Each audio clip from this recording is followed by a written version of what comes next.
It is chilly here in eastern Arizona. It is like 45 degrees right now, and the high today is only 55 degrees. And I talked to the locals here that live in Lake Havasu City, and they said that average temperatures for February, or average highs I should say, are actually in the 70s. So, you know, I guess I shouldn't complain too much because it is still a lot warmer here than the rest of the country, but it's chilly.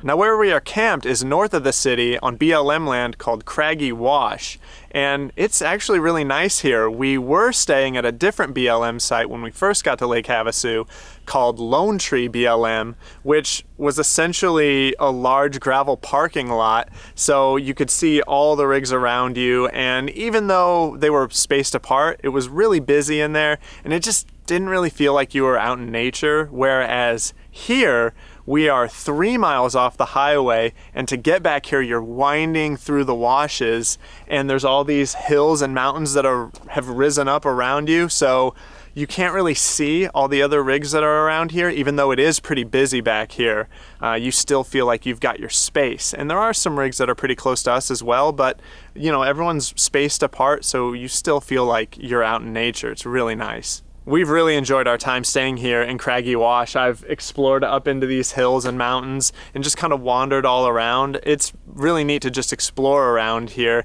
and we kind of wish we would have came here in the first place instead of going to Lone Tree, but it was still good to see, you know, different BLM sites around Lake Havasu. But today though, we're heading into the city to check out the world famous London Bridge. Come on.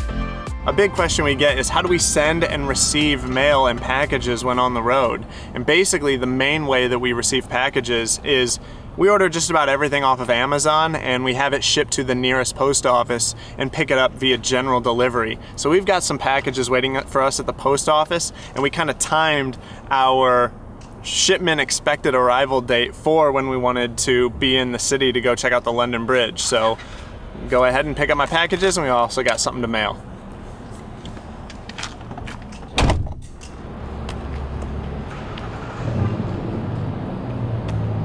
I see you have no packages.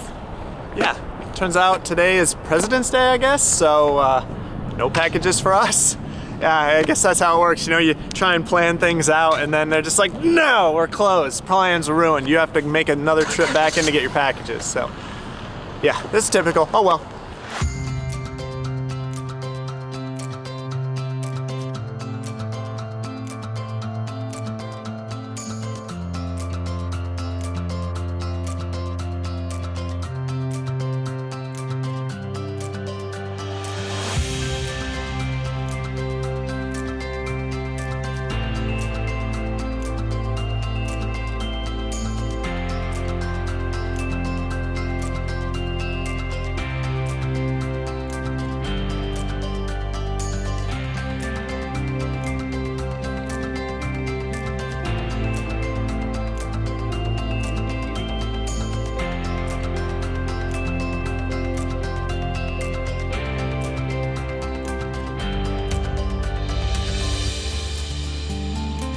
What David forgot to mention about Craggy Wash and Lone Tree BLM campgrounds is that I'm going to end up doing a campsite review on both of them.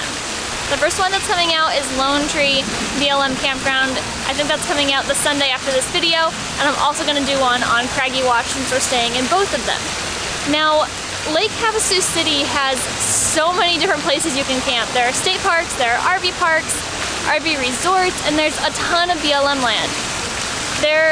There's BLM land on the south side of town too that we decided not to go to, but there's some there too. And it's actually busy here all year round. In wintertime, it's a very popular snowbirding destination because there's water sports, there's ATVing sports out in the desert, and there's a ton of stuff to do. in the Lake Havasu City area. And then in summertime, especially during spring break, it's a very popular water sports destination because it gets warm here and the water's a nice place to cool off. However, like David did say, it is too cold for us to get in the water or even on the water. We have paddle boards and we would love to go on the water, but it's just too cold for us to get on that water right now.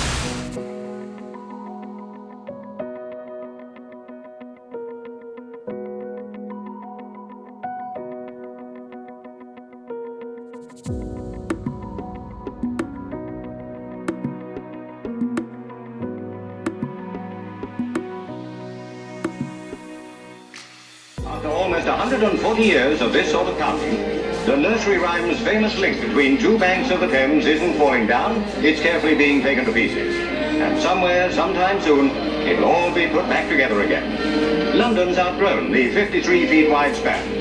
It'll be replaced in 4 years by a bridge twice the width. That'll cost £4.5 million.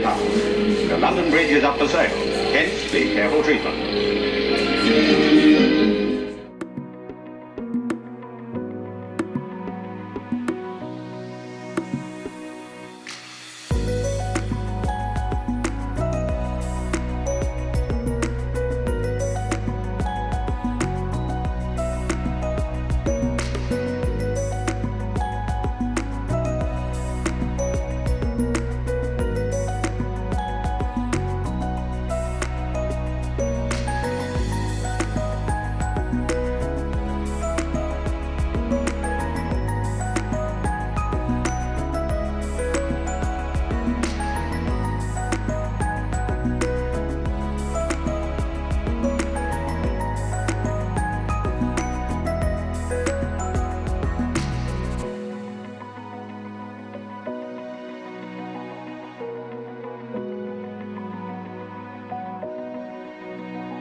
When Robert McCulloch first bought the London Bridge and the Lake Havasu City area, he had a vision of building this city around this touristy attraction.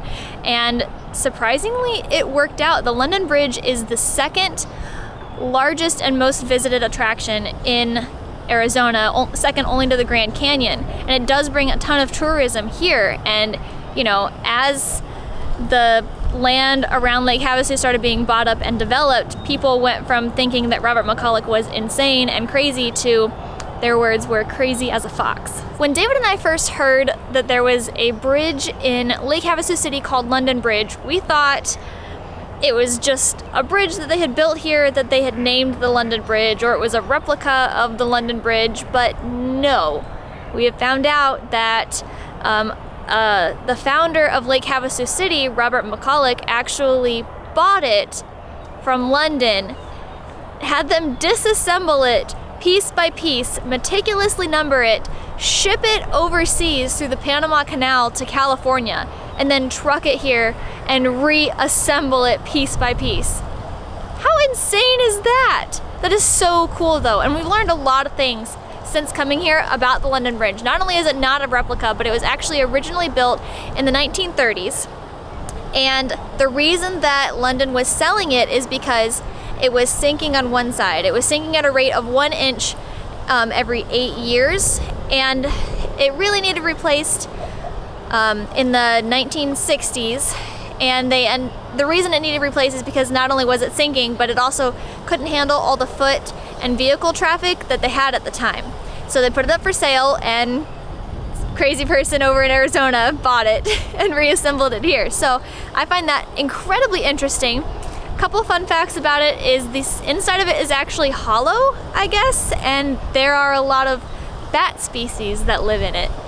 So that's really cool. And it was brought over here and completed in 1968. So it actually hasn't been here all that long. It also cost $2.5 million to purchase it from London, and then it cost a total of $5.1 million after it was shipped over here and reassembled. So pretty expensive little bridge. So we've seen the bridge, but we haven't gone across the bridge, and you can actually drive across it and walk across it to the island over here, and we've heard that there's a brewery over there and we are starving. So I think we're gonna take this opportunity to walk across the bridge and get some beer and some food.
The restaurant we ate at was called Barley Brothers, and it's just right on the other side of the London Bridge from the mainland, right as you're walking onto the island to the right.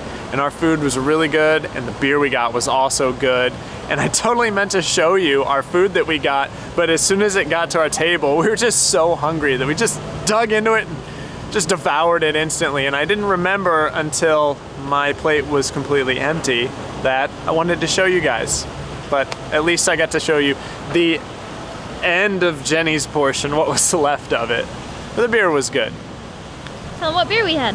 Oh, I got the, oh my gosh, there's no way I'm gonna remember how to pronounce that. Jeb Barb B something. It's the big one that starts with a J on their beer list. And Jenny got the, what'd you get? Triple berry wheat. Triple berry wheat, yeah. They were both really good. So we left the pub and restaurant and we decided to go ahead and cross back over to the mainland, and we are checking out the closest lighthouse replica to the London Bridge, and I'm really excited. They should be really cool. Jenny and I walked about a quarter mile south of the London Bridge to check out this lighthouse. There are 24 of them. At least that's what the diagram in the visitor center says. There's 24 of them all along the banks of this river, as well as along the coast of the island we just came from when you cross the London Bridge. And these lighthouses make Lake Havasu City the city that has the most lighthouses in the entire United States. They are actually functioning, and they are used to light up the area to help the boats that come through here navigate. And they are eighth, or at least this one is 1/8 size of the one that it is a replica of. And it looks to like the other ones we've seen are probably about that same scale as well. But it's really neat that there's so many of these, and they're all from places in the United States. So West Coast, East Coast, along the Great Lakes, they're all a replica of a lighthouse somewhere in the United States. All these lighthouses are very unique, and this one in particular is modeled after a lighthouse in North Carolina that was built in the 1800s. And from this current spot, we can see 2, 3, 4, 4 other lighthouses, so 5 total. And that's probably all we're gonna check out because they're all pretty spaced apart along this stretch of water and also all along the coast on the island. And there's one right there. And another one, oh, all right, there. And one a lot closer, right there. You missed one. I missed one. There's the one we were looking at. Where's the one I missed? What? I don't see it. Oh, yeah. And then a tiny one. Well, I'm sure it's the same size as all of them, but it's right there. You can just barely make it out between those trees. Tiny from our perspective. We've had such an absolutely amazing time here at London Bridge in Lake Havasu City, Arizona, and we cannot wait to end the night with something amazing. What's that? The London Bridge lighting up. Oh, yeah. So the sun is getting ready to set, so we're gonna go ahead and walk back, take our time, look through some of the cute shops, and then wait for that bridge to light up beautifully. Yep, so we'll catch you guys later. Bye.